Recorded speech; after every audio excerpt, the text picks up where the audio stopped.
Welcome to this deep dive. If you are tuning in today, chances are you are navigating the modern corporate landscape and, well, feeling the friction. Yeah, that friction is very real right now. Right. You are being asked to sell ideas, pitch services, lead teams.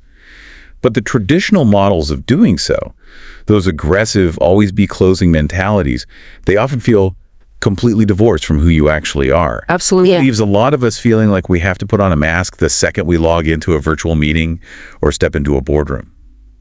But today, we are tearing that mask off. We're looking at a fundamentally different approach to professional relationships. One that puts human connection at the absolute center. Exactly. Without sacrificing an ounce of commercial success. And our source material for this is a fascinating 2026 book called Humam Wise. By Helen Wada. Yes. How to lead from within and sell with confidence. And the mission of our deep dive today is to really shortcut your path to becoming what she calls a commercial coaching leader. That's someone who drives real business growth without ever having to feel like a pushy, stereotypical salesperson. It is a necessary evolution, frankly. I mean, we have relied so heavily on that archetype of the hard-driving, transactional professional for decades. But the book argues that clinging to that 20th century economic model is actually becoming a liability. Because it's breaking people. Right. Just look at the macro environment you're operating in. There's this glaring paradox. Businesses are relentlessly pushing for top and bottom line growth, but that push has completely fractured the workforce. The burnout is everywhere. Exactly. Gallup did a meta-analysis in 2024 and noted a drop to just 21% global employee engagement. Wow. 21%. We are looking at an exhausted professional class. And operating in the background of all this burnout is, of course, the rapid integration of AI. Which means your technical expertise is no longer your primary moat. Precisely. AI is commoditizing technical knowledge. I mean, if an algorithm can generate the financial model, write the pitch deck, and optimize the supply chain, what are they actually paying you for? That is the big question. If machines hold the technical knowledge, human insight and emotional connection become the ultimate professional differentiators. You cannot automate genuine trust. So Wada structures this shift using what she calls the human framework. It's an acronym. Right. How you show up, understanding others, mindset matters, act and adapt, and next steps and negotiate. But we are going to focus our time today on unpacking those first three foundational pillars, the H, U, and M. Because if you get those wrong, the rest is useless. You definitely cannot negotiate a sustainable deal if you haven't first established authentic presence. Okay, let's unpack this, starting with the H, how you show up. Yeah. There's this tendency to think that showing up means projecting an armor of flawless corporate credibility. But Wada argues the exact opposite. She does, and she uses this incredibly relatable, albeit anxiety-inducing story from her own career. Oh, the shoe story. Yes, so she had this massive, high-stakes client pitch, the kind that makes or breaks a quarter. But her morning was a total disaster. Childcare fell through, chaotic commute, the works. Right, so she finally gets to the client's office, looks down at her feet, and realizes she is wearing one black shoe and one blue shoe. Which is everyone's worst nightmare before a big meeting. I have to say, if I realize I am wearing mismatched shoes right before a pitch, my brain immediately goes to hide your feet, sit down fast, and project absolute perfection to overcompensate. Because it feels like career suicide to acknowledge a mistake like that. Exactly. But that's just our default reaction because we suffer from imposter syndrome. We think one crack in the facade completely ruins our authority. But the author took a different approach. She actually paused at the door, took a breath, and repeated 3 words to herself. Calm, curious, and confident. Right. And instead of hiding behind a boardroom table, she walked in and openly shared the story of her disastrous morning. Flaws, odd shoes, and all. Showing up authentically. But that feels like a massive gamble. It was calculated vulnerability, and it totally broke the ice. The client immediately bonded with her over the chaos of commuting and balancing life. It shifted the dynamic from a sterile vendor-buyer pitch to 2 humans just having a real conversation. So vulnerability accelerates trust. Exactly. I see the theory there, but let's look at the mechanics of why that actually works, because we often treat trust as this vague, ethereal concept. Yeah. But the text breaks it down mathematically using the trust equation. Yes, developed by Meister, Green, and Gelford. The equation defines trust as credibility plus reliability plus intimacy, all divided by self-interest. So let's look at those variables. Credibility is your expertise. Reliability is your execution.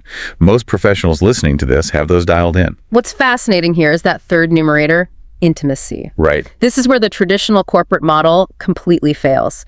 Professionals are terrified of intimacy in a business context. They worry that sharing a story about a chaotic morning wastes time or seems unprofessional. And then there was the denominator. Self-interest. This is the absolute trust killer. Because if I walk into a meeting and my internal monologue is entirely focused on my quota, my commission, and my need to close this deal today, my self-interest is massive.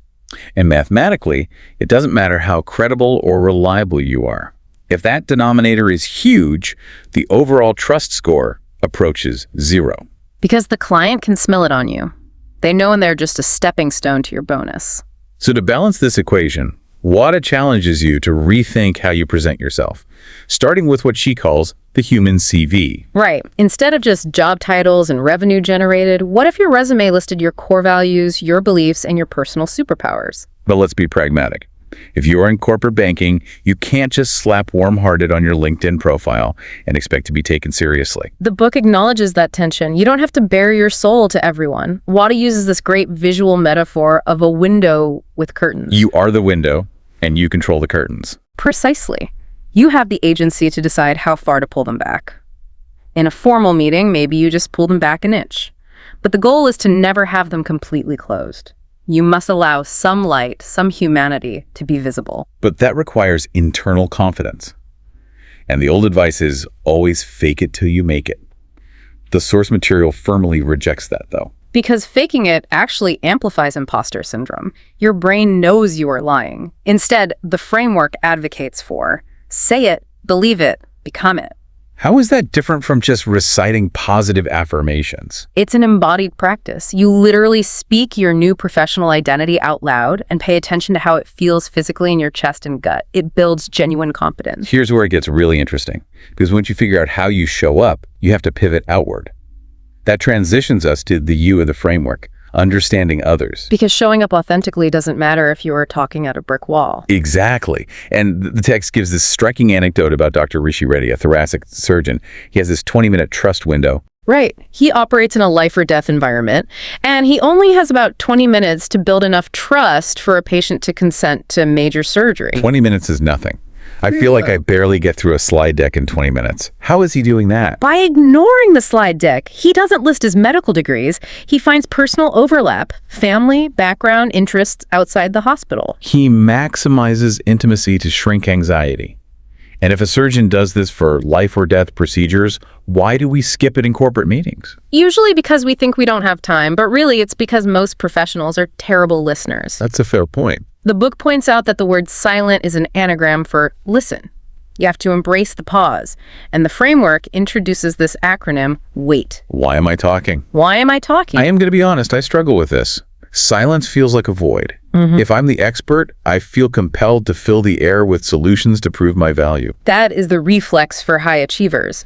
But when you jump in to solve the problem immediately, you hijack the conversation. You make it about your brilliance, not their discovery. So how do we fix that?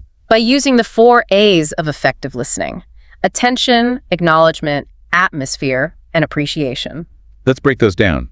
Attention isn't just eye contact. No, it's auditing your internal noise. Are you formulating your counterpoint while they speak? If so, you aren't paying attention. And acknowledgement.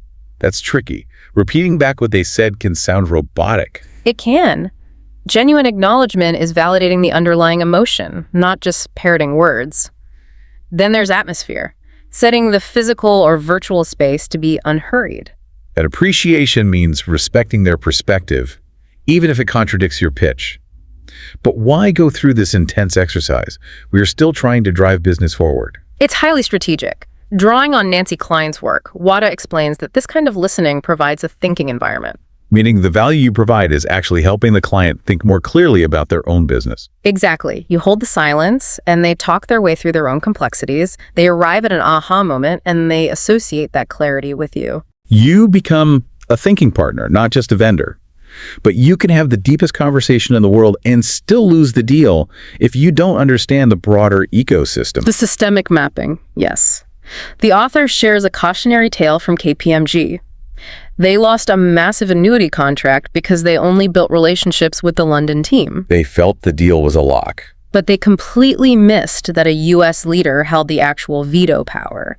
They understood the individuals, but were blind to the structure. So you have to create a visual stakeholder map, mapping out blockers, resources, hidden influencers. But that sounds like heavy lifting, building a dossier. It is, which is why the book balances it with the golf cart approach from Heather Orton. I love this story. So Heather had a client who made a passing joke about golf carts. Weeks later, she sees a funny article about them and sends it to him. Just a quick note saying, saw this and thought of you. It's a micro-touch, but it communicates, I was actively listening, I remember you as a human, and I have zero commercial agenda right now. Right. It maintains the relationship without a formal pitch. Which brings us to the M, mindset matters. Because balancing that systemic mapping with human touches requires a specific mental framework. If we connect this to the bigger picture, all this authentic presence will collapse under the pressure of quarterly targets if your mindset isn't right. The text introduces the infinity loop concept. It's a figure eight. Yes, a successful professional loops seamlessly between a commercial mindset and a coaching mindset. So a commercial mindset is clear, purposeful, outcome-focused. But if you only do that, you're a shark. And a coaching mindset is curious, open, client-centered. But if you only do that, you get friend-zoned and never close a deal. So what does this all mean, especially for the listener who hates the idea of selling? You have to reframe selling to serving. When you shift to a coaching mindset, your goal is simply to help the person across the table achieve their ambitions. You are an expert guide. But serving at that deep level requires bandwidth. You need ruthless time management to build these relationships. Which is where the Eisenhower matrix comes in.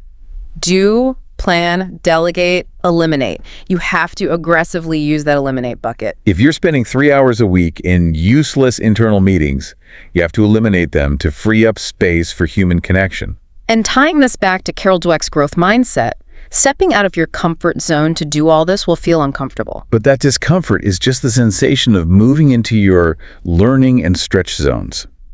Okay, to summarize our key takeaways today, true commercial success isn't about aggressive pitching, it's about leading from within. Showing up authentically, even in odd shoes. Balancing the trust equation, listening deeply using weight, and looping between commercial goals and a coaching heart. So here's a final thought to challenge you. Look at your calendar for tomorrow. Look at the people you're meeting with. Who are the stakeholders whose human CV you know absolutely nothing about? The blank space is on your map. Exactly. Try to discover just one of their core personal values tomorrow. Consider how that one piece of human connection might completely change the trajectory of your next pitch or negotiation with them. That is a brilliant challenge. Thank you for joining us on this deep dive. We hope you leave empowered to drop the corporate armor and approach your next professional conversation as a human first. Catch you next time.